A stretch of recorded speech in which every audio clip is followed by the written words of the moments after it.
A full Major League Baseball slate on this Tuesday. 15 games, all 30 teams in action on the diamond. In the final series already this season, in the regular season between the Cubbies and the Dodgers, begins today inside the friendly confines. A familiar matchup. Of course, they started the year with a short 2-game set in Tokyo. They met up in Dodger Stadium for a 3-game series. And now DRS starting today, a short 2-game set in the midweek between the Cubs and the Dodgers. Shota Imanaga makes his second start of the season against LA. Dustin May on the other side for the Dodgers, despite being in Wrigley. Los Angeles, of course, a favorite. Minus 126 on that money line.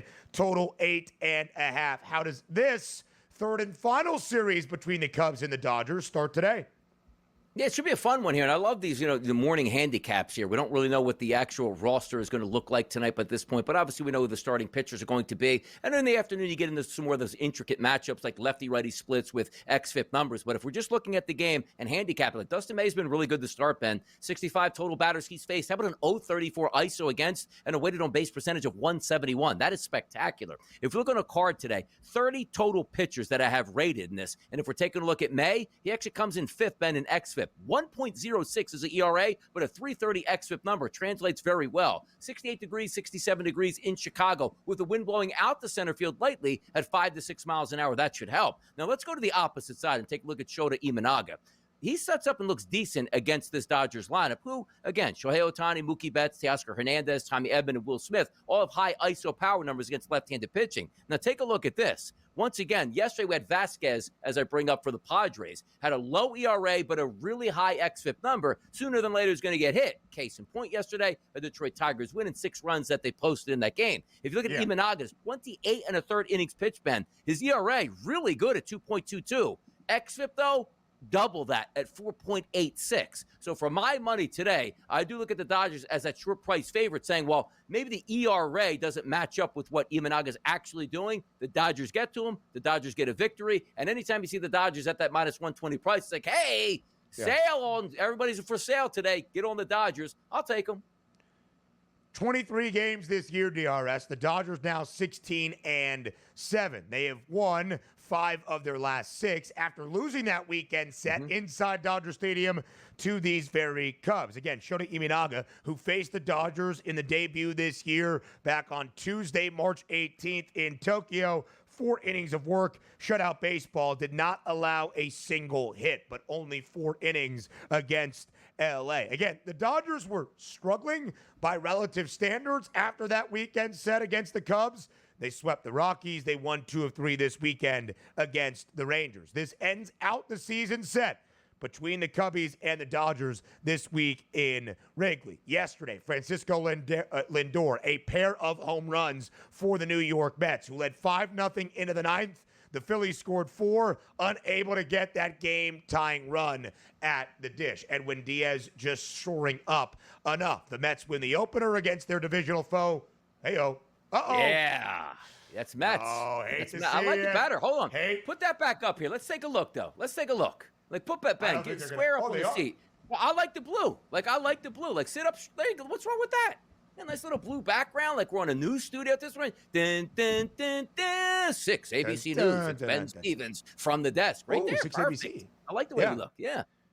All right, talk about the Mets and the Phillies. You want a handicap now or what? All right, let's talk about the Mets and the Phillies here today. Yesterday, I told you on the show, I did like the New York Mets in the game yesterday. Look, they were going to walk to an easy victory. Didn't turn out that way because of that 9th inning, which then also blew the under in that game. I do think the Philadelphia Phillies are in for a bounce-back spot tonight because Christopher Sanchez has been really good this season. Last year was spectacular through 776 batters faced. This year, we're at the 100 marker here, which is great. So as we start to get some of these pitching statistics built up over April and May, you get a better feel for the rest of the season. But looking at those 101 batters Sanchez has faced, a K rate of 31%. That's great. You take a look at a walk rate under 6%. That's fantastic. A total ISO of 161, which is right about average, but a 308 weighted on base percentage, which is below average. You like to see that. Also on the season, out of the 30 pitchers today on the card, I have Christopher Sanchez with his xFIP number, Ben, at number 2 overall through 24 1/3 innings pitched, an ERA of 2.96 and an xFIP of 2.55. That is spectacular. Now, on the other side, you're still going to get a pretty good pitching performance out of Griffin Canning. Last year, not so good. This year, a little bit better, but he has struggled with right-handed batters, which would mean Trey Turner lineup, Nick Castellanos, maybe a JT Realmuto or an Alec Boehm, who has struggled to start this season. But Canning hasn't been too bad either, Ben. 21 innings pitched this season, a 3.43 ERA, and a 3.64 xFIP number. So a slightly better pitching performance than I'm expecting for the Phillies in a bounce-back effort. I like the Mets last night. I like the Phillies tonight with Sanchez as the favorite on the mound. So the Mets looking for 6 consecutive victories. They've been playing great baseball. The Mets now 16-7. We talked about the Dodgers, 16-7. The Padres losing the opener in the Motor City yesterday against Detroit. San Diego, with some road woes, has fallen to 16-7. 3 best records in the National League, 3 best records in all of the major leagues as well. Let's go to another really good team, though, out in California. That would be the San Francisco Giants, beating the Brewers yesterday in the opener of their midweek set, 5-2, a slight favorite at home tonight to take the opening 2 games against Milwaukee. DRS, what's the play out in SF? Yeah, we might want to load up some lefties today against Jordan Hicks, but first let's start on the opposite side and say, all right, well, pitching matchup here, Jose Quintana still pitching around Major League Baseball, which is incredible. And you take a look at Quintana today, 12th on the card with xFIP through 12 2/3 innings pitched. He's got an ERA under 1. It's actually .71. His xFIP, though, is higher at 3.83, which isn't bad, but a lineup here for the Giants that has done very well loading up right-handed batters against left-handed pitching. If we go to the other side and say, okay, Jordan Hicks on the mound today, he's been struggling mightily with left-handed bats to the tune of a 171 ISO, which is elevated, but a weighted on base percentage, Ben, of 405, which means a low K rate and a high walk rate. A lot of left-handed batters are reaching here. Turang, Yelich, Frelick, and Mitchell should be in your lineup today. And just looking at Jordan Hicks's number on the season, let's see where he's coming in here. Okay, 20th on the card, but a 6 ERA, but a lower xFIP of 4.38. Probably would give the advantage here, to be honest, to Milwaukee in this game, because I think those left-handed bats for some props might be able to get some damage done today.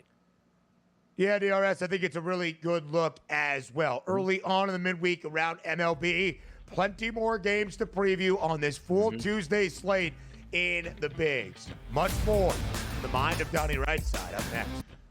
We continue to preview a full slate on a Tuesday around Major League Baseball. Peek behind the curtain. Conversation in the final minute of that commercial break was the headline of this next graphic to preview a game today in Detroit between the Tigers and the Padres. The Tigers taking game number 1 yesterday behind a big day at the dish for Zach McKinstry and Gleyber Torres, each recording 3 base knocks.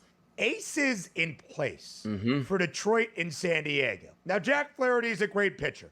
Very much not the ace in Detroit. That is Tarek Skubal, of course, the reigning American League Cy Young winner. Nick Pivetta, been darn good as a Padre this year. 3-1 record. The ERA, I believe, is sub 1.57, but at least sub 2. He is, in his 4 starts, not allowed a single earned run twice.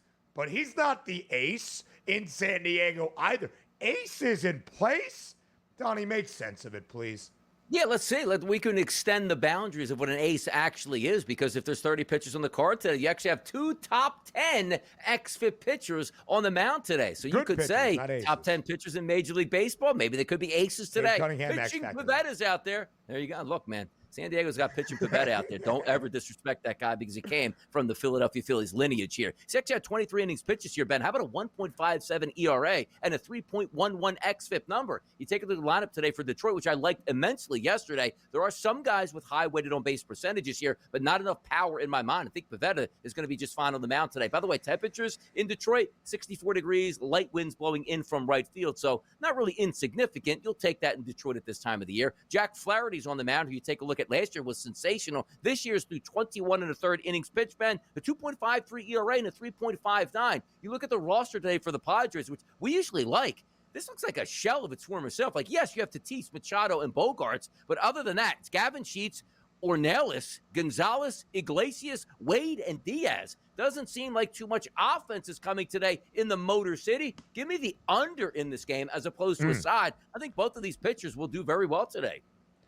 Listen, are the Padres in danger of being called a home ballpark merchant? 12-1 in San Diego. but now 4-6 on the road. They lost the weekend in Houston, but avoided a sweep against the Stros. They dropped the opening game of this series against the Tigers. Let's go to Cleveland. Rematch of the ALCS from last postseason continues. The Guardians taking game one yesterday, 6-4. The Yanks caught some life late, but that was really it. A big day for Jose Ramirez, 3-run shot in the third, followed by the very next pitch by Kyle Manzardo, who hit a solo shot as well. Guardians won the opener 6-4. Today in Cleveland, we've got a matchup between the Guards and the Yanks, where the Yankees, despite having Will Warren on the bump, are a slight favorite, even though Cleveland sends out Tanner Bybee. DRS total 8.5 now. Is the right side favored in the land?